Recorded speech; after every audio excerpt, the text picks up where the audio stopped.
এখন শুরু করছি আবির ভাই পর্ব ১৩। উপন্যাস আবির ভাই, লেখক উর্মিলা মজুমদার, কণ্ঠস্বরে আনিকা কবির, ভিডিও সম্পাদনা রোহান মণ্ডল। মেঘ বড় বড় চোখে অরুর দিকে তাকিয়ে রইল। মানুষের চোখ নাকি মনের আয়না, কিন্তু মেঘের চোখে এখন এক রাশ দ্বিধা আর ভয়।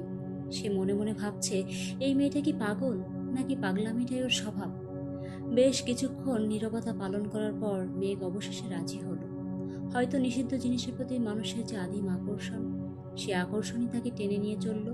ওরা দুজনে গুটি গুটি পায়ে এগোলো আবির ভাইয়ের রুমের দিকে। করিডোরটা এখনো জনশূন্য। দুপুরে তপ্ত রোদ জানালার গ্রিল মেঝেতে আলপনা এঁকেছে। মেঘের মনে হচ্ছে ওর বুকের ভেতর কেউ একজন অবিরাম হাতুড়ি পিটিয়ে যাচ্ছে। সেই রাতের স্মৃতিটা এখনো ওর মনের কোণে টাটকা ক্ষতের মতো লেগে আছে। বড় ভয়ঙ্কর সেই স্মৃতি। দরজার সামনে আসতেই মেঘের পা থমকে গেল। কিন্তু অরুর দম্বার পাত্র নয়। সে দরজাটা খুলে মেঘকে একরকম হ্যাঁচকাটানে ভেতরে নিয়ে গেল। ভেতরে ঢুকতেই মেঘের দম বন্ধ হয়ে আসার উপক্রম। একেই কি বলে অ্যাটাক অফ প্যানিক। ওর আত্মাটা খাঁচাবন্দি পাখির মতো ছটফট করছে, কিন্তু পরক্ষণে এই প্রশান্তিতে ওর চোখ জুড়িয়ে দিল। আবির ভাইয়ের রুচি আছে মানতেই হয়। রুমের দেয়াল থেকে শুরু করে বিশাল খাট, বিছানার চাদর, এমনকি জানালার পর্দাগুলো ধবধবে সাদা। মেঘের নিজেরও সাদা রং ভীষণ প্রিয়। হঠাৎ মেঘের মনে পড়ে গেল সেই রাতের কথা। আবির ভাই যখন ঠিক এই রুমেই ওকে হাতে নাতে ধরে ফেলেছিলেন। সেই মুহূর্তের কথা মনে হতেই মেঘের ঠোঁটে এক চিলতে হাসি ফুটল। মানুষের মন বড় বিচিত্র। যে স্মৃতি তাকে ভয় পাইয়ে দেয়, সেই স্মৃতি রোমন্থনে আবার সে আনমনে হাসে। অরু তখন সাইড টেবিলের উপর রাখা কাচের বয়াম থেকে কাজু বাদাম বের করতে ব্যস্ত। সেদিকে তাকিয়ে না থেকেই অরু বলে উঠল, কি রে মেঘ, হাসছিস কেন? ভয় পেয়ে কি মাথাটা পুরাই গেল? অরুর গলায় রাজ্যে বিরক্তি। মেঘ হাসছে কেন সেটা ওকে বুঝিয়ে বলা সম্ভব না। কিছু কিছু হাসি ব্যাখ্যার অতীত। অরুর কথা শুনে মেঘের হাসিটা মুহূর্তেই কর্পূরের মতো উবে গেল। মেঘ গম্ভীর হওয়ার ভান করে বলল, না, কিছু না। মেঘ খুঁটিয়ে খুঁটিয়ে দেখতে লাগলো কোথায় কি আছে। সাইড টেবিলের ড্রয়ার টান দিল। মানুষ সাধারণত অতি গোপন জিনিস ড্রয়ারে লুকিয়ে রাখে, কিন্তু আবির ভাই কি সাধারণ মানুষ? না, সেখানে দেখার মতো কিছু নেই। হঠাৎ করে মেঘের হাত চলে গেল বিশাল আলমারিটার দিকে। পাল্লা খুলতে চোখে পড়ল সারি সারি ইস্ত্রি করা দামি শার্ট আর ব্লেজার। কিন্তু মেঘের নজর সেদিকে টিকল না। আলমারির এক কোণে রাখা একটা পারফিউমের বোতল যেন ওকে ডাকছে। বোতলের গায়ে মাঝারি অক্ষরে লেখা, শি সেড দ্য গেঞ্জা। মেঘ বোতলটা হাতে নিল। ঢাকনা খুলে সামান্য একটু ঘ্রাণ নিতে ওর বুকটা হু হু করে উঠল। কি তীব্র একটা সুগন্ধ! মেঘের স্পষ্ট মনে পড়ল আবির ভাই যখন সামনে এসে দাঁড়ান, ঠিক এই ঘ্রাণটায় চারপাশে মোয়া মোয়া করে। মনে হলো আবির ভাই ঠিক এই মুহূর্তেই ওর পাশে এসে দাঁড়িয়েছেন। মানুষের গন্ধ চেনার ক্ষমতা বড় অদ্ভুত। এক নিমিষেই তা মানুষের স্মৃতিকে অলিতে গলিতে ফিরিয়ে নিয়ে যায়। মেঘ আর দ্বিধাদ্বন্দ্ব করল না। পারফিউমের বোতলটা আলমারি থেকে সরিয়ে নিজের কাছে নিয়ে নিল। মেঘ অরুকে তাড়া দিয়ে বলল, চল বের হই। ওরা সবকিছু আগের মতো গুছিয়ে রুম থেকে বেরিয়ে এলো। মেঘের বুকের ভেতরে একটা ড্রাম বাজছে ধুমধুম। মেঘ জানে আবির ভাই অতিশয় ভুলোমনা মানুষ। হাজারটা পারফিউমের ভিড়ে এই একটা বোতলের কথা তার কিছুতেই মনে থাকার কথা নয়। নিজের রুমে ফিরে অতি সন্তর্পণে পার্সোনাল ড্রয়ারের একদম পেছনের কোণে বোতলটা লুকিয়ে রাখলো মেঘ। বুকে ঢিপ ঢিপ একটু কমলো বোধহয়। আশ্বিনের শেষে অক্টোবরে এসেও বৃষ্টির গতিবেগ কমেনি। একেই বোধহয় বলে আশ্বিনে ঝড়। মাঝ দুপুরে আকাশের চিরে মেঘের ডাক শুরু হলো। সে কি শব্দ! যেন কোনো বিশাল দত্ত ঘুর ঘুর করে তামাক টানছে। মেঘ তন্দ্রার ভেতর ছিল। হঠাৎ মনে হলো রুমের ভেতর কারোর অস্তিত্ব। মশারির বাইরে একটা ছায়া কি নড়ে উঠল? মানুষ যখন গভীর ঘুমে থাকে তখন তার ষষ্ঠ ইন্দ্রিয় খুব সজাগ হয়ে যায়। মেঘেরও হলো তাই। মেঘ চোখ মেলে তাকালো। জানালার বাইরে আকাশ অন্ধকার। মাঝে মাঝে বিদ্যুতের চমকানিতে চারপাশ সাদা হয়ে যাচ্ছে। মেঘের কেন যেন মনে হলো এই কাজটা অরুর। অরু মেয়েটা পশ্চাৎ কিসিমের। চুপি চুপি অন্যের রুমে ঢুকে ভয় দেখানো তার পুরনো স্বভাব। মেঘ ধর্মর করে বিছানা ছেড়ে উঠল। বৃষ্টির ছাট আসছে খোলা জানালা দিয়ে। শরীরটা শিরশির করে উঠল। মেঘ আর দেরি করলো না। পা টিপে টিপে অরুর রুমের সামনে গিয়ে দাঁড়ালো। দরজা খোলাই ছিল। ভেতরে খুটখুটে অন্ধকার। অরু বেঘোরে ঘুমাচ্ছে। বাইরে প্রকৃতি ভেঙে চুরমার হয়ে যাচ্ছে আর সে কি নিশ্চিন্তে ঘুম। মেঘ ওর মশারির কাছে গিয়ে দাঁড়ালো, অন্ধকারে ডাকলো, এই অরু ওঠ। অরু পাশ ফিরল, ঘুমের ঘোরেই বিরক্ত স্বরে বলল, হুম, ডাকিস না তো মেঘ, যা না এখান থেকে। মেঘ ওর মশারির এক কোণা তুলে বলল, শোন অরু, বাইরে বৃষ্টি হচ্ছে দেখেছিস? চল দুইজনেই মিলে কিছুক্ষণ ভিজি, ভেজার পর গরম পানিতে ডুব দিয়ে গোসল করব, কি আনন্দ হবে বলতো। অরু এবার চোখ না মেলেই বালিশে মুখ গুজল, খুব নিরুত্তাপ গলায় বলল, তোর ওই কবিত্ব এখন রাখ, আমি এখন কোথাও যাব না। মাঝ দুপুরে বৃষ্টিতে ভিজে নিউমোনিয়া বাঁধানোর কোনো শখ আমার নেই। তুই গিয়ে ভেজ, আমাকে বিরক্ত করিস না তো। মেঘ জানালার দিকে তাকালো। ওরও বুঝতে পারছে না সে কি মিস করছে।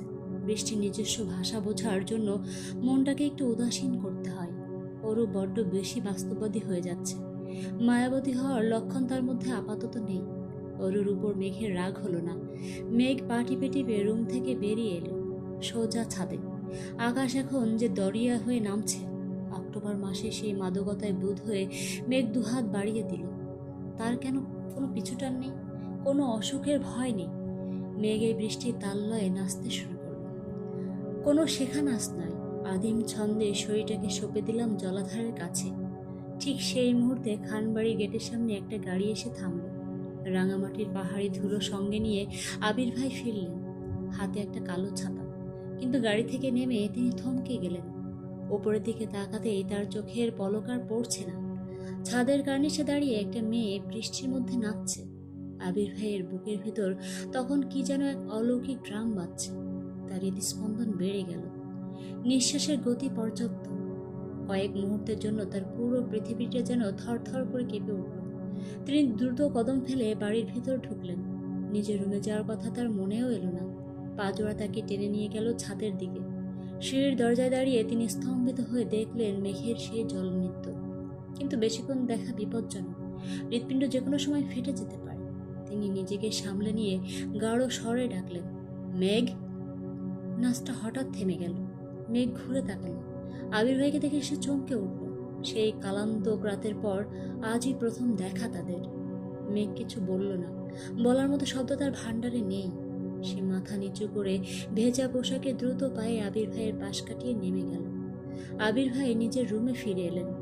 তিনি শার্টের উপরে কয়েকটা বোতাম ছিঁড়ে ফেলার ভঙ্গিতে খুললেন, কিন্তু পুরোপুরি পারলেন না। ধপ করে বসে পড়লেন বিছানায়। কপালে হাত চেপে ধরে সামলানোর চেষ্টা করলেন নিজেকে। অস্থিরতা কমানোর জন্য ড্রয়ার থেকে একটা সিগারেট বের করলেন। দেয়াশলাইয়ের কাঠি জ্বলে উঠল। তিনি খাটের ড্যাশবোর্ডে মাথা হেলান দিয়ে চোখ বুঝলেন। ঘন ঘন সিগারেটের ধোঁয়া ফুসফুসে টেনে নিতে লাগলেন। রাঙামাটি থেকে আসা দীর্ঘ জার্নির ক্লান্তি তাকে চেপে ধরেছিল, কিন্তু তার চেয়েও বড় এক ঘোর তাকে এখন আচ্ছন্ন করে ফেলেছে। ফ্রেশ হওয়ার শক্তিটুকু অবশিষ্ট নেই। তিনি বালিশটা ঝাপটে ধরে শুয়ে পড়লেন। অন্ধকারে চোখ বুজে থাকতে এই মেঘ আবার ফিরে এলো তার কল্পনায়। এক বৃষ্টি স্নাত মানবী তার পুরো অস্তিত্বকে তোলপাড় করে দিচ্ছে। আজ রাতে ঘুমের ভেতরেও তার কোনো নিস্তার নেই। সেখানেও যে মেঘ তার জলমগ্ন নৃত্য নিয়ে হানা দেবে। পরদিন সকালে খানবাড়িতে একটা উৎসব ভাব। চারিদিকে একটা রণমূর্তি সাজ রব।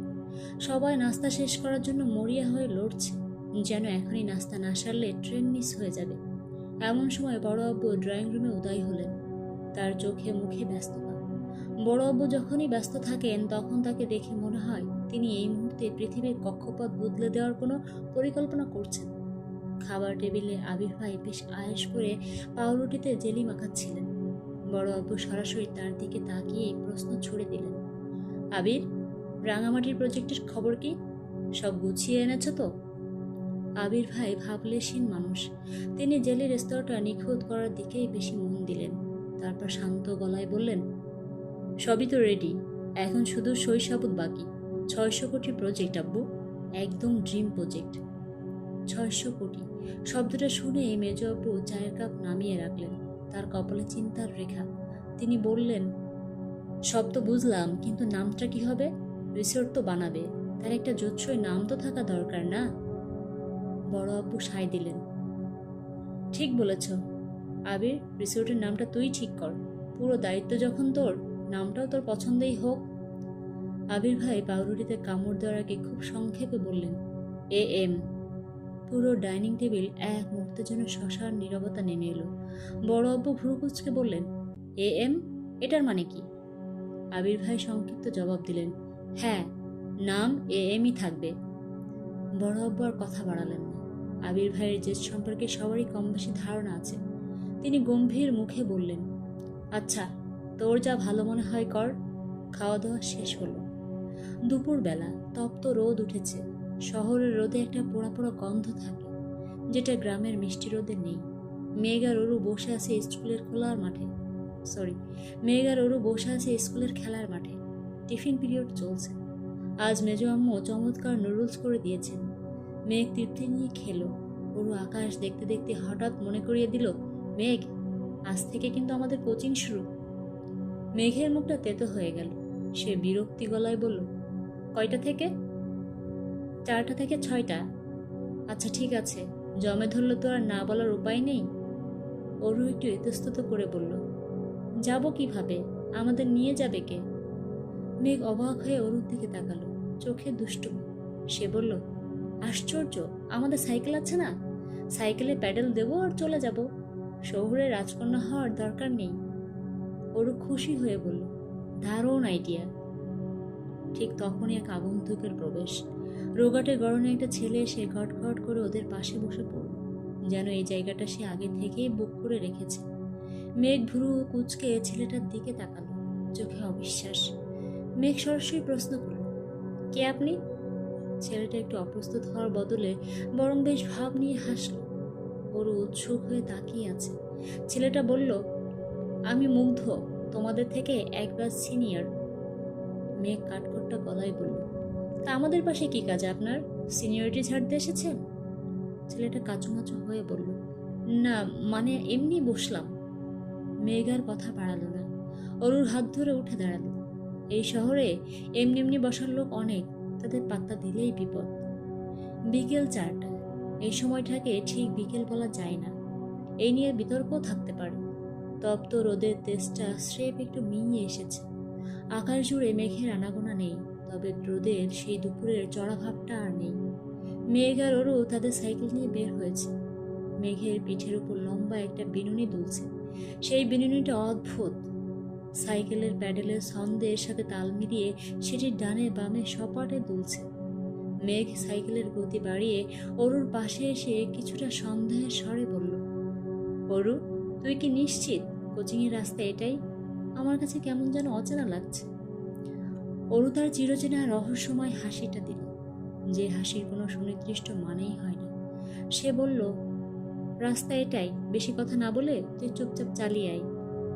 কোচিং সেন্টারে যখন ওরা পৌঁছালো তখন ঘড়ির কাঁটা বেশ খানিকটা এগিয়ে গেছে, অর্থাৎ ওরা লেট।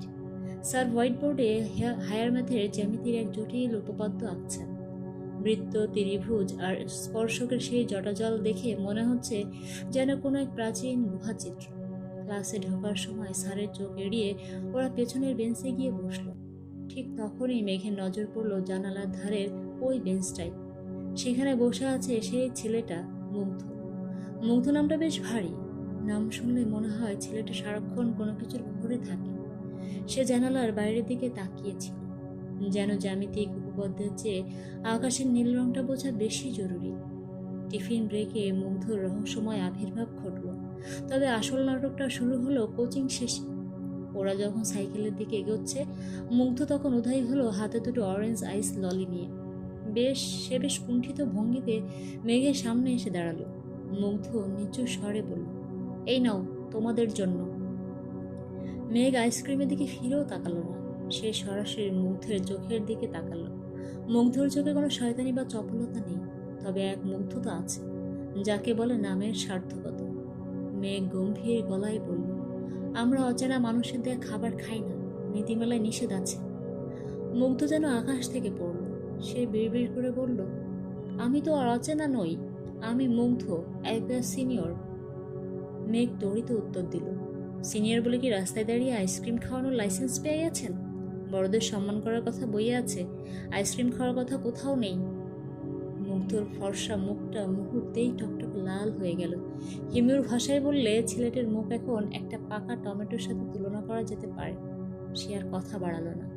আইসক্রিম দুটো একরকম জোর করে অরুর হাতে গুজে দিয়ে প্রায় পালিয়ে গেল। অরু আইসক্রিমে একটা কামড় দিয়ে হাসতে হাসতে মেঘের উপর গড়িয়ে পড়ল। সে বলল, মেঘ, দেখলি ছেলেটার কাণ্ড? ছেলেটা কিন্তু বেশ কিউট আছে। তোর উপর জম্পেশ একটা ক্রাশ আছে। মেঘ চোখ বড় বড় করে তাকালো।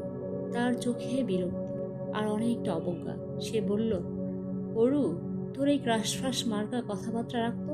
এসব শহুরে আধিক্যতা আমার একদম পোষায় না। চল, সাইকেল নে। মেঘ আর কোনো কথা বলল না। সে সাইকেলে উঠে প্যাডেল মারতে শুরু করলো। তার বিনুনিটা আবারও দুলতে শুরু করছে। মুগ্ধর দেওয়া আইস ললিটা মেঘ রাস্তার ধারে ছুঁড়ে ফেলে দিল। কোচিং থেকে ফেরার পথে মেঘের মাথার ভেতরে একটা পোকার নড়াচড়া শুরু করলো। পোকাটার নাম AM। আবির ভাই হঠাৎ করে এই নামটা কেন রাখতে গেলেন? AM মানে কি? কোনো মানুষের সংক্ষিপ্ত নাম, নাকি এর আড়ালে অন্য কোনো গূঢ় রহস্য আছে? মানুষের মাথায় যখন একবার কোনো নামের ভূত চাপে, তখন পৃথিবীটা ছোট হয়ে আসে। মেঘের অবস্থাও এখন তথই বচা। পশ্চিম আকাশে সূর্য ডুবেছে। আকাশের রংটা এখন অবিকল কাঁচা হলুদের মতো, যেন কে একজন আকাশ জুড়ে এক বালতি কাঁচা হলুদ বাটা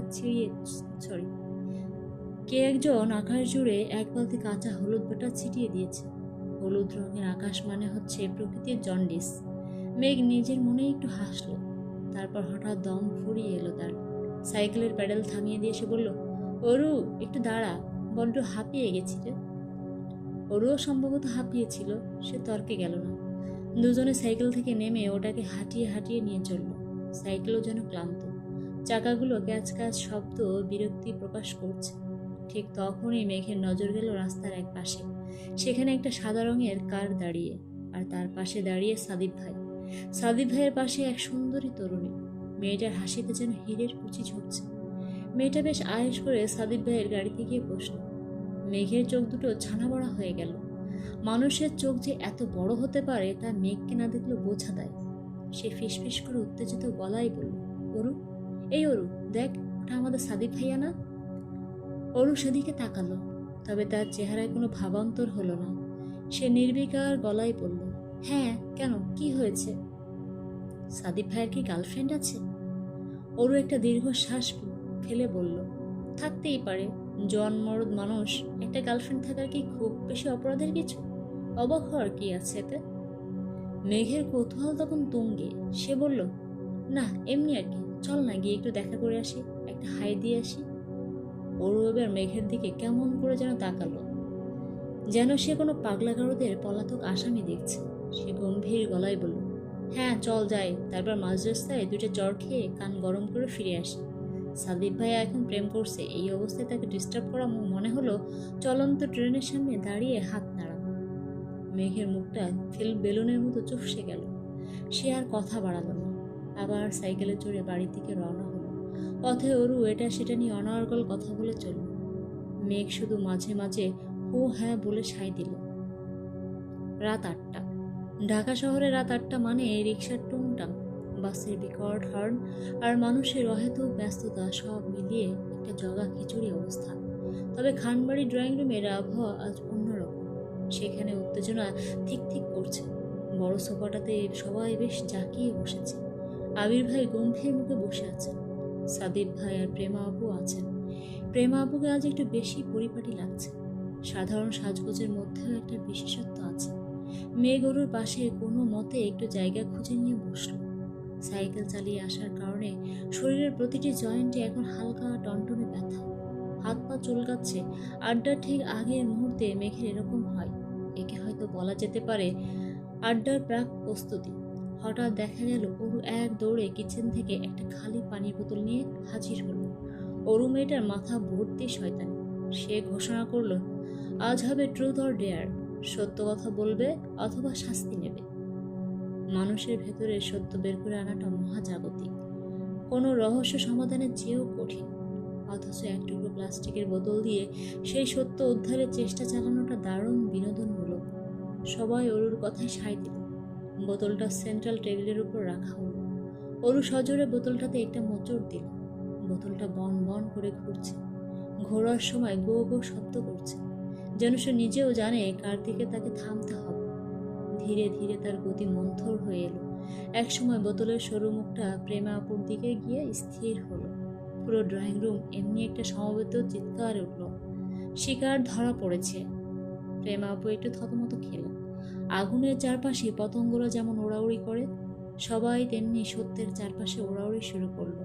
এখন দেখার বিষয়, প্রেমা আপু সত্যের আগুনে পড়বেন নাকি সাহসের কোনো ডেয়ার নিয়ে সবাইকে চমকে দেবেন। আসলে জীবনের বেশিরভাগ সত্যই তো আমরা লুকিয়ে রাখি, শুধু এই রকম দুই একটা রাতে বোতলের মুখে পড়ে তা সামান্য বেরিয়ে আসতে চাই।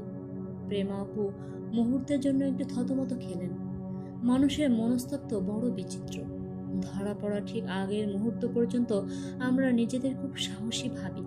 তিনি নিজেকে দ্রুত সামলে নিয়ে ঠোঁটে একটা ফিকে হাসি ফুটিয়ে তুললেন।